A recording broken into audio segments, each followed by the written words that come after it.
Hello and welcome.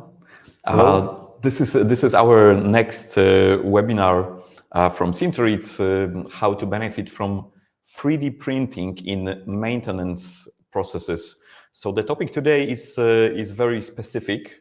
There are lots of examples among our clients and also in the world, basically, about how 3D printing and 3D printers can be used basically to keep the maintenance and repairs as well in the serve for the faster and more efficient production and productivity.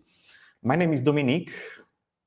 I'm international channel manager here in Sinterit, and today with me is Jakub. Hello. Who is an application engineer. And first of all, before we move on, I would like to announce that we will have the Q&A session at the end of the webinar, and we are very happy to answer all your questions. All you need to do to post your question is simply to add a question mark at the end of your message in the right bottom corner, or you can choose also the option ask question. And the question will be qualified then as a question, and we will be able to display it at the end of the webinar and answer it for you. Like I said, my name is Dominic. Jakub is today with me, and in the background is our colleague Anna. Anna is supporting us and making sure that everything is running smoothly. So today we would like to focus mostly on the maintenance and how 3D printers and 3D printing serves it. We will start about few words about Sinterit. We will move then to answering some basic questions. What are the specifications of different 3D printing technologies, and how hard is it to get into additive manufacturing? And as a core of this presentation, we will be talking about the different applications, giving examples. We will tell you also a few words about our latest ebook that is about to come next week, and we will move to the questions. So to begin with, who is Sinterit and who we are? Sinterit is around 120 people located in a very modern facility in Krakow. Everything is designed and manufactured here in the lovely town of Krakow. Sinterit has been in the market for 8 years right now. Currently, we have 4 printers in the offer. We are working only with SLS technology. How hard is it to get into additive manufacturing? Not as hard as you might think.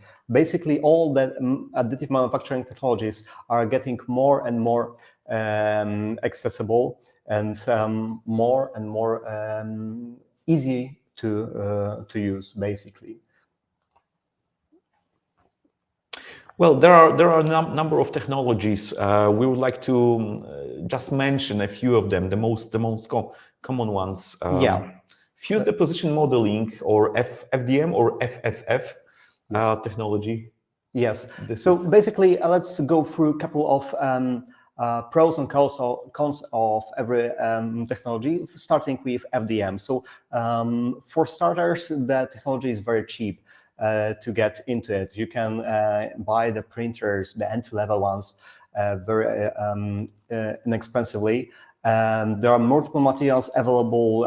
The process is relatively clean, but this is not. There are also a couple of drawbacks. First, we have lack of isotropy, so the adherence between layers is not that great. It might be quite time-consuming because you can only print one model or only one layer of models at a time. You will be able to see the layering, and support structures are sometimes required to print the models.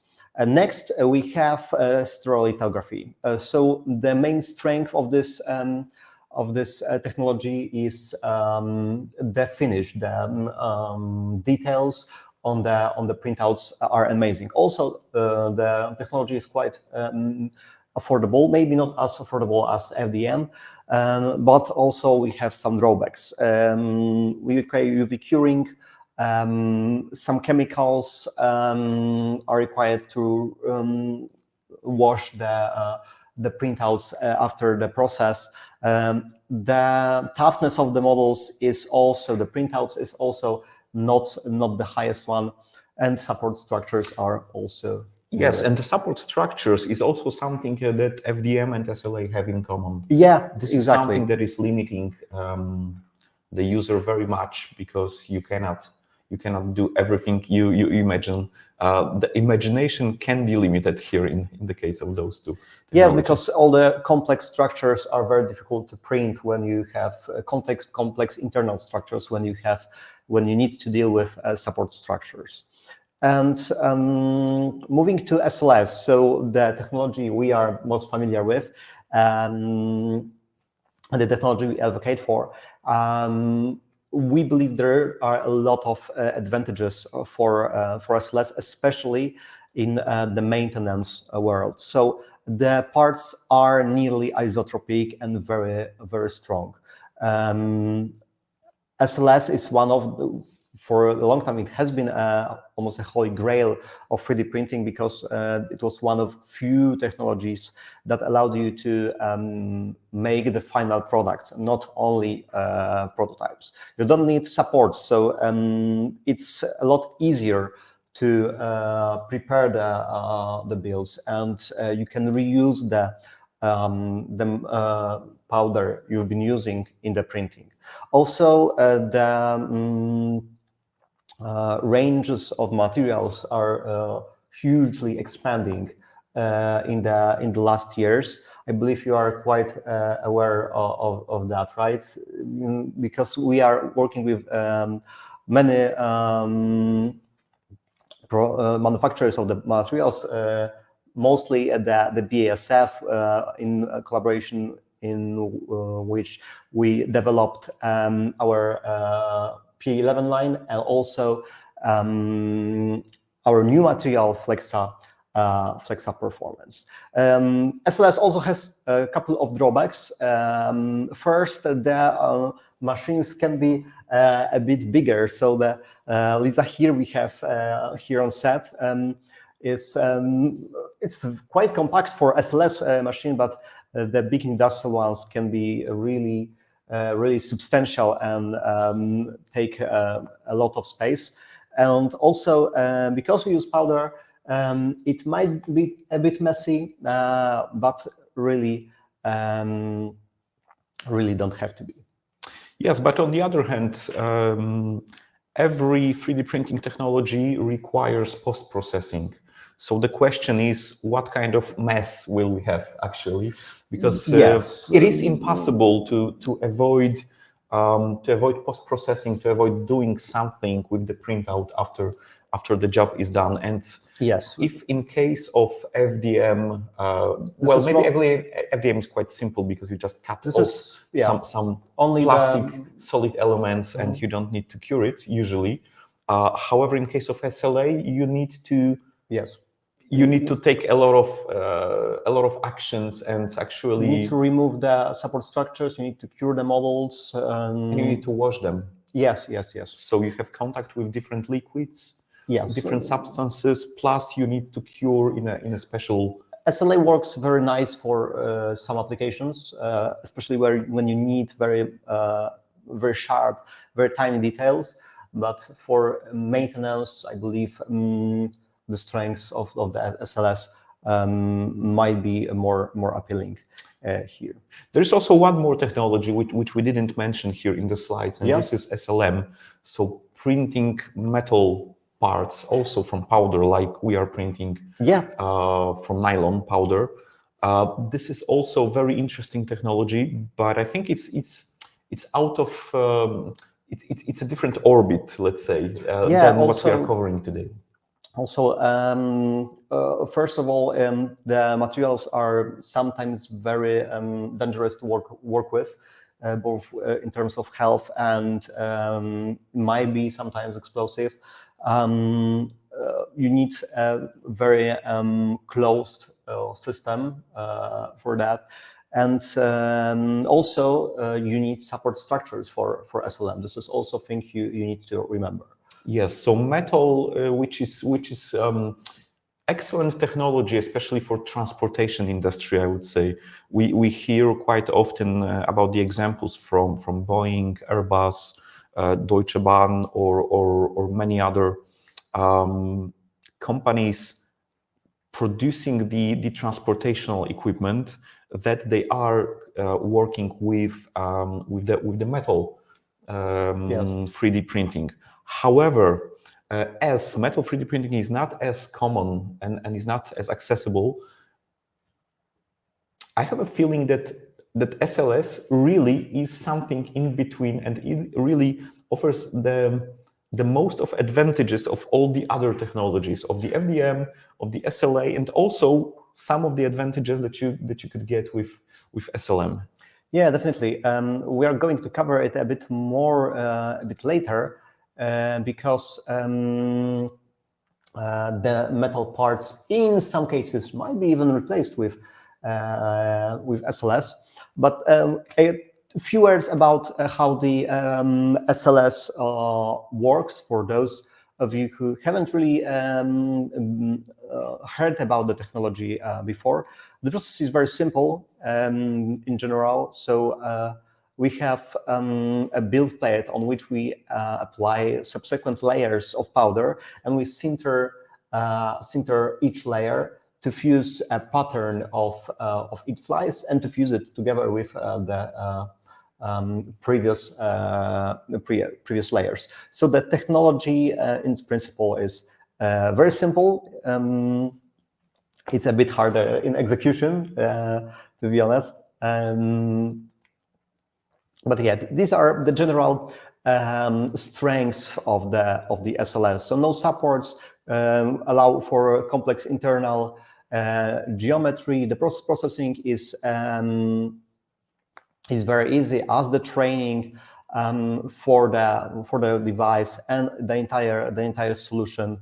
You can get very nice detailed objects with high mechanical properties and very nice isotropy, even with moving parts or elastic materials like we have a rubber grommet in here. Okay, can we stay here for a second, because there are two very important points here. If we are talking about different technologies for the maintenance, moving parts, moving components, this is something especially unique for SLS, because the elements that you are printing, they are hanging in powder. They are like flowing, let's say, in the powder, which allows you for printing very complex structures or elements that have some surfaces next to each other where there needs to be air in the end. So no support can get there or should get there. Yeah, and all generative designs are also very nice on SLS thanks to the new perfect isotropy. Yes, and the second thing is the elastic models. Yeah, because this is also very interesting. If because when you think about the investment, which the printer is the investment, yeah, for your maintenance, and not only maintenance. Usually, printer is used in very different roles. Sometimes it's only for maintenance, but usually it's shared by few departments. Yes. You want to have flexibility, not of the printouts only, but the flexibility in terms of using the printer. How can you use it for different departments, for different roles? So sometimes you need to print very solid and durable elements because you need them for maintenance. It needs to be like a special gear, for example, or something that needs to be simply very solid. Yep. But on the other hand, sometimes you will get projects where you want to use some different kind of material, different application. You have different application for the printouts simply. Yes, basically, because we are supporting a multi-material platform, Lisa X, you can change the material in the matter of minutes. We have also a huge range of our developed materials, sometimes in collaboration with other manufacturers. So we can cover a lot of applications from general purpose materials like PA12 industrial to very high performance materials like P11 carbon fiber. Yes. Yes, this elasticity in terms of what you can print, I think it's a crucial feature for the maintenance. If you are not only thinking about some one particular way of maintaining some particular place that you buy the printer for. Basically, just to sum up, what SLS is giving is the freedom of design, of course, open parameters which allow you, in case of sinterit, you have the possibility of modifying the parameters that you set for the particular print job, which means you can use third-party materials as well. It doesn't need to be necessarily one of sinterit materials. Safe and relatively clean production. By relatively clean, we mean that the post-processing is in fact very simple. Yes. What you need only is the compressed air that you will apply to the sandblaster, and the sandblaster is just doing the whole of the work for post-processing. You don't have any liquids. You don't need to use any UV curing or any other resins, nothing. The printouts come out really quickly, and the post-processing is simply very easy and friendly. Recycling of materials, which means that you are using the powder that was used in the process, you will reuse it once again for your second work. You just need to refresh it, which means add some more powder, usually because you used the powder previously, and the previous powder got sintered into the elements, but also some materials require some more refreshing due to the characteristics of the mixture. Yes, and both the recovery of the material and cleaning process is handled by powder handling station, which you can see behind me. It also allows for easier refreshing of the materials. So you can just move your printouts from the printer to the powder handling station, and it removes basically all the messiness from the technology. Yes. Right. Okay. So let's go to the core. Yeah, the applications. So this is basically the main event today. Dominic, you're working closely with our distributors, resellers, and also sometimes directly with our customers. So when we think about the applications, what is the typical application you can think of in the realm of maintenance? In the realm of maintenance, exactly. Basically, SLS 3D printing, just to give a little context, is used for, especially, the SLS is used for a really huge number of purposes. We have clients in educational field. We have clients in defense. We have clients in all sorts of production facilities, and of course the R&D departments. However, when we want to focus on the maintenance, I was really thinking like, okay, what comes first to the mind? But then when I was like digging into the topic, I was finding more and more surprising discoveries about how it can be used. So starting with simply with replacing parts, if you want to save your production because something went wrong, and very quickly you need to have a spare part. 3D printing in SLS is super handy. But the other applications that I met, because I listed them for me, is, for example, machine components, calibration tools, and, Okay. and I will talk a bit more about it. It can be even custom tooling or mold making. This is something very interesting. We have an example here, but also something which is not very intuitive, like visual aids or safety equipment. Okay. This can also be examples of how SLS can be used in the maintenance. So we like to understand the maintenance in a bit like a broader perspective, like not only in maintaining production, but also as repairing or adding something additional to speed up the production process with the 3D printer. So yeah, let's go one by one. Okay, so let's start with the spares. I have one here. This is a spare part for. We cannot really talk too much about what these were used for because of some NDAs. But we have I believe one customer which specializes in dairy product, right?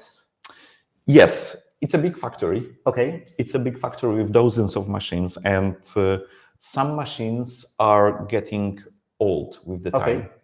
So you can imagine if you have lots of machines which are like 15, 20, 25 years old, okay, and there is a production line with lots of mechanical equipment, wear and tear. It's very probable that like you need to have a team, a maintenance team. This is for sure. You need to have this team, but you know, sometimes the components are missing or are not available anymore. Okay, I see. So this might be a huge problem, basically. Yes. So when the spare parts are, you know, not available, or they are available, but you would need to wait 1 or 2 weeks to get them, it means you have a real problem, because you need to stop the line, or you need to think about some strange modifications, and you have your deadlines, of course. Sure, I see. So basically covering the need for spare parts is the first type of first family of applications, right? Yes, the spare parts. So usually when you think about spare parts, you think about some gear that broke. Something like this, right? Something like this, yes. A gear or some holder or some even elastic protective element that simply, you know, broke down, and you need to take care about the safety and take about the main, you know, keeping the production ongoing. Then you have the solution as a 3D printer. I think this is very common and very intuitive solution. So I guess many of our viewers now have already met something in the processes that they are working with. I see. What I think of is even if these parts won't be able to withstand the harsh environments where you use, for example, the steel parts, they might be enough to get you going for a couple of days before the big replacement parts arrive. Yeah. Yes, exactly. And this is a sort of out of the box thinking. Okay. Because you are not producing a part which will simply exchange the part that got broken. It's not this. You are getting into a new category, let's say, of solutions, because you are with 3D printing. Usually, you are finding like a temporary solution. So it's like a temporary answer for the real solution that will arrive. However, because you're telling about the different materials that are available, and that the range of materials for SLS is growing. That's true. And some of those materials are designed with huge durability in mind. Like Yes. for example, PA11 carbon fiber that we have. Yes, this is one of these. I believe you are quite familiar with this case. So the customer had a broken injection mold, right? Yes. So I believe they wanted to print the remaining of the production. They needed only a couple hundred more, but the injection mold wasn't usable anymore. Yes. So they used the printer to produce the final parts out of PA11 carbon fiber. Sometimes it is possible. Sometimes you really can produce the final parts, like in the case of this client and of this example that you are holding. This is just one of the of things that you can do in regards to injection molding. Okay. Because yes, you can do the final elements. Sometimes it's enough, especially if those elements don't need to be visually shiny and perfect. Yeah. Which means, like in case of SLS, they would simply require some more post-processing, some additional lacquering or dyeing or whatever. If they can work internally in some machine or they are simply hidden somewhere, you just care about the toughness of the models, how long can they withstand. Funny thing is that we use it in Sinterit quite often. It's a kind of like a bit getting back to the rep-rap philosophy a little bit. Sometimes where we were experiencing this, because anyway, like we are sitting here, we are not producing by hand the printers, yes. But Sinterit is a manufacturer. We are one of the guys who actually is suffering from the broken, supply chains, etc. So sometimes we are experiencing that, and in fact, we also were 3D printing some internal elements. Sometimes not necessarily as a part that goes into the printer, but as some kind of fixture, for example, or any other element that is helping in the production and not stopping or not prolonging the production process. So we know it by heart as well. But the second understanding of injection molding, because I said about the first one, when you are producing the final elements, is if you want to, if your form breaks down, and you are not producing elements which require high temperatures from the plastics, let's say, and if you are able to produce the form from SLS by using SLS, so from nylon, it is also possible. So you can actually 3D print the mold for injection molding. If you are using, for example, if you are going with some very low melting point materials, probably that would be possible. We had some customers that were printing molds for silicon injection. We had some customers that used waxes, I believe, then for casting this. How to put it, the parts in steel or something like this. But yeah, in some cases it might work quite nice. Yes, this is so and the final part, I believe, will be downtime planning. So this is something very important. We are getting into the realm of smart manufacturing. So yes, we know what are the general downtimes of the machines. We know where we schedule the downtime, the services that need to be, the maintenance that need to be done periodically. But also we can anticipate some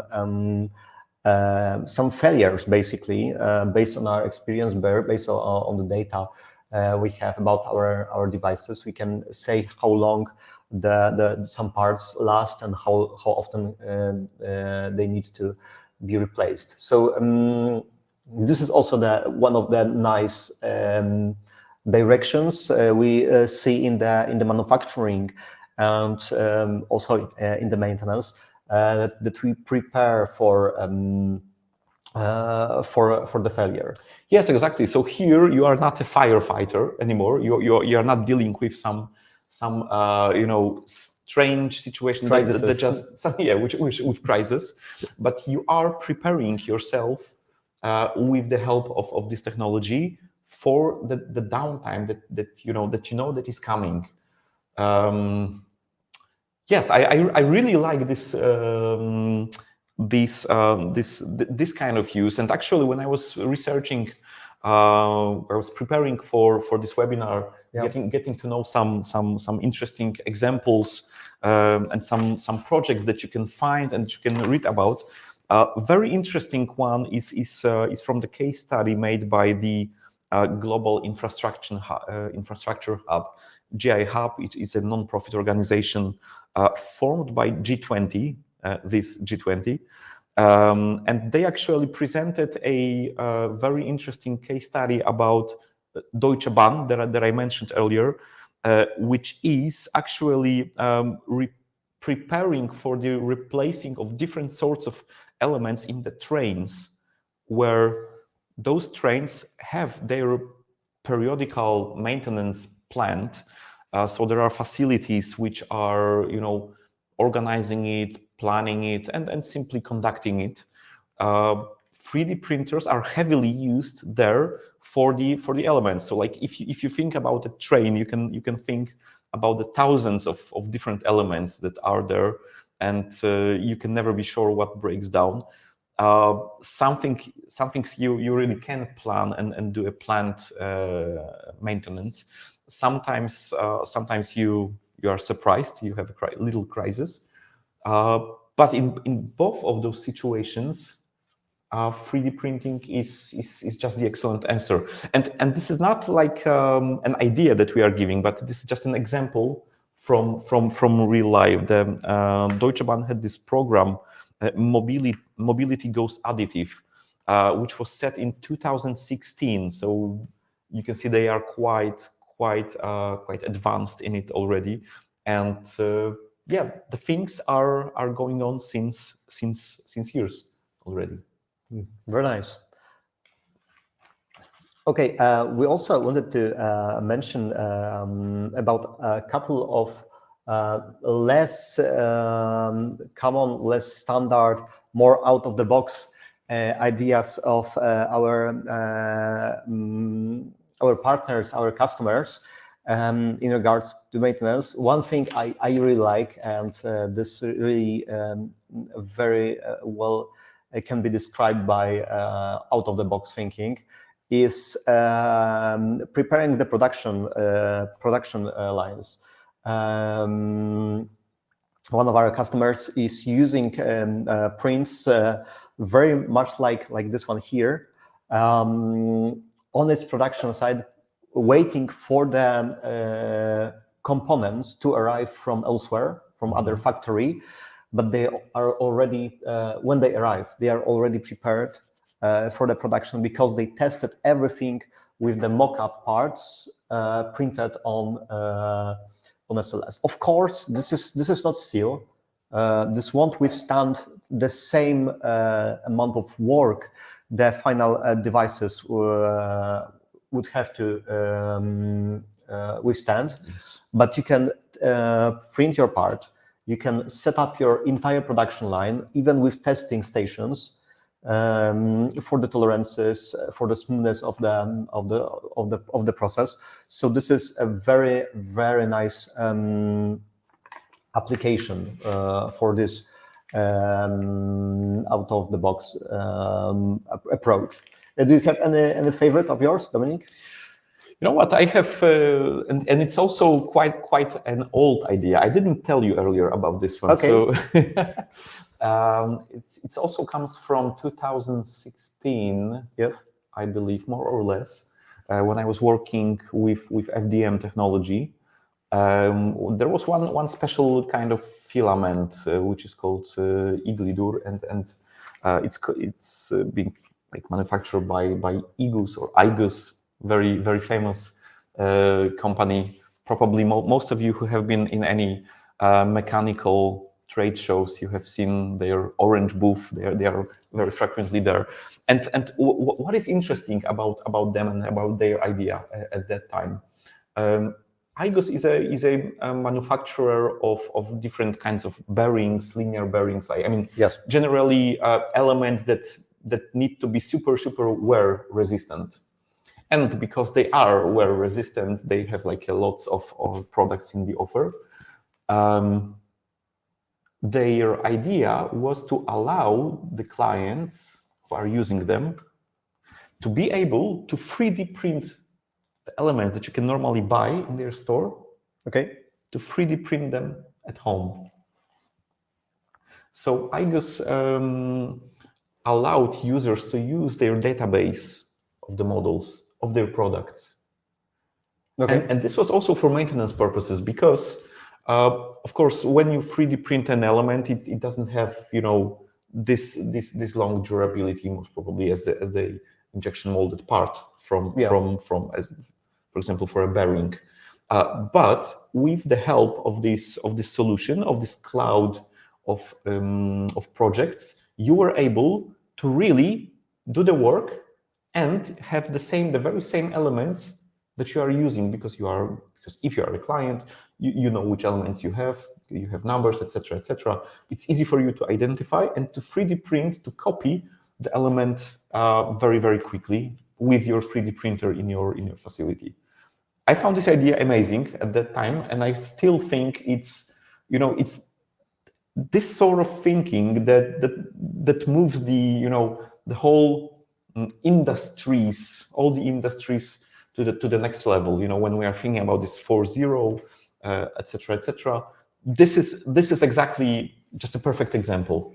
Yes, you know what? This is something that really this is really interesting because we have a growing interest. We see a growing interest in the 3D scanners that can be used in tandem with the printers. So if you have a broken part, you don't always have to have an engineer who could design the part or the replacement or spare. You can just scan the existing one, print it, and you are basically good to go. So this is also one of the applications some of our customers are going for, and we see increasing interest for this kind of application. Yes. But having a scanner, like we would recommend it to have also a scanner when you are thinking about maintenance. And sometimes you have those mechanical elements like the gear, yeah, which is quite easy to scan if you don't have a model, of course. Scanner is like a great support, I think, of the maintenance. On the other hand, if you have super skilled CAD engineers who can prepare everything for you, usually you don't need a scanner with such possibilities. But yes, you have to think when you are thinking about maintenance and developing it to work for you. You need to also have this backup, because to 3D print something, you of course obviously need to have a design, need to have a 3D model for that. I mentioned this Igus, but also there are initiatives for making how to say it, when you are thinking about repairing some machines, etc., you are thinking in a philosophy of being environmentally friendly, simply. Yes. This is also one of the aspects. So if you want to be environmentally friendly and you are operating different machines, you need to take care about prolonging their life. And based on this kind of thinking, there are more and more initiatives helping to move this way. One of them is a digital project from UK. We don't have too much time, unfortunately, to describe everything in details, but yes, they are one of the initiatives which is actually supported financially very much. And the idea is to enable low-cost repair of tools and dies by using AM technologies. Very nice. And also the lowering the carbon footprint is very big topic in the industry, because customers are very interested in this, as well as we all grow more and more aware of it. Okay, so let's move to the to our ebook, because this also might be a thing that will be interesting for you. We have prepared one ebook that I don't know if it's. I believe it will be available in this week. Next week. Next week, right? Yes. So to all our participants, this will be available. How to convince your boss to buy SLS 3D printers. So if you are an engineer or technician that would benefit from 3D printing, namely SLS, we have some ideas and some approaches we use as well that can make persuading your boss into buying the device easier. Yes. Okay. Yes, but this is not this is not a psychological ebook about how to be more persuasive, but this is simply a bunch of ideas. Yes. and of explanations in simple words. What is what in SLS 3D printing? How it works? How it can be used, and how it can simply be a effective investment for your company. Exactly. Okay, so let's move to the last part. So the questions. First, we will start with the questions we had on our previous webinar, where we were talking mostly about our new material Flexa Performance, and also some industrial application materials. So first, do you need inner gas to print with Flexa Performance? No, this material doesn't require any inner gas, namely nitrogen, so you can just print with it. And the second question was, yes, can lattice structures be used with other materials? Generally speaking, the lattice structures work best with elastic materials, so probably Flexa Performance, Flexa Gray, Flexa Bright, Flexa Soft. There you will see the most of the benefits, but maybe not necessarily lattice structures, but all the generative designs can be incorporated into stiff materials like P12 or P11, which can give you, for example, very lightweight design, which is also very robust. Okay, let's see if we have any other questions.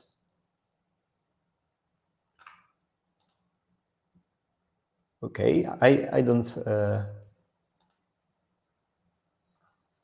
think we have any questions. We'll wait a couple of seconds. Maybe someone is typing right now.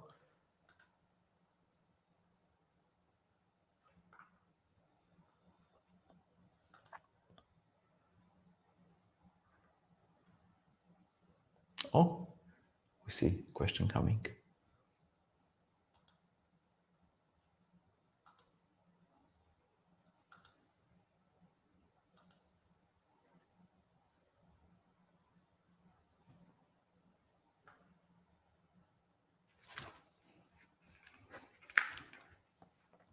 So in the meantime, basically, the materials that we covered in the last webinar are quite connected to the topic today, to be honest, because we are talking about Flexa Performance, P12 Industrial, and also and also P11 carbon fibers, so the materials that work best in this environmental, this industrial environment, sorry, because of their extraordinary properties. First, we have flexible performance, which is a very great material for all the flexibility applications, all the parts that needs to be stretched. So this part can really be very very tough. You can try it yourself to tear it apart. Wow, really? That's a tough one. Yeah, really. Really? So you can print some spare parts like bumpers and so on, using or grommets like here, using flex of performance. PA11 carbon fiber is best suited for very tough models, where you have a need for very top of the line toughness. And PA12 industrial is our general purpose materials. We have a question. I see. Can direct energy deposition We have to read it because we cannot display it. Yeah. Can direct energy deposition, DED, be compared to SLS technology for repairing? If yes, which is better and why? To be honest, I'm not very familiar with DED. Look, Roberto, right? We will send you the answer after the webinar. So please be patient. I will also try to answer this one on the end of the following webinar. Yes, but it's a good question. Me neither. I don't have knowledge about this one, about DED. However, what I can recommend you also, like at the moment, before we answer by email, you can have a look at the specifications of our materials and see what are the test results for the typical printouts. This is one thing to give you a clue of what is the mechanical resistance, let's say, of such model. This is one thing. The second thing is that you can always, and I recommend it always, you can order a sample printout for your model, simply to check how it looks like printed in sintered technology, simply, and then having the model at your place, simply check it, verify it, and see how it works physically, simply by applying it to the place where it should be. Yes, exactly. Testing is always the best way to check if the technology works with your applications. So me as an application engineer, I really sign under this idea. And basically moving on, because I don't see any more questions. See the chat. If you okay, yes. If you have any questions that you don't have right now, maybe something will pop into your mind later on, feel free to write to us at contact@sinterit.com. You can also send us some of your design if you want to see the simulation for the cost of the printing, or if you have more sales related questions, you can also write to us there. And we are working with a number of distributors. So like Sinterit is not operating directly, but through our partners worldwide. So there is also a possibility of contacting our partners locally to get to know, the answers. But we are very happy to support you as well, to answer all the questions, to do a presentation for you if you would like to we are working closely with the partners. So you are in the center of this cooperation for us. So we will do everything to give you the best knowledge. By the way, David, thank you very much for your very kind feedback. Really nice to hear that. Thank you for your attention. Thanks for meeting us here today. We hope to see you on our next webinar. In the meantime, if you have any questions, like I said, don't hesitate to write us an email, and see you next time. See you next time. Thank you very much. Bye. Bye-bye.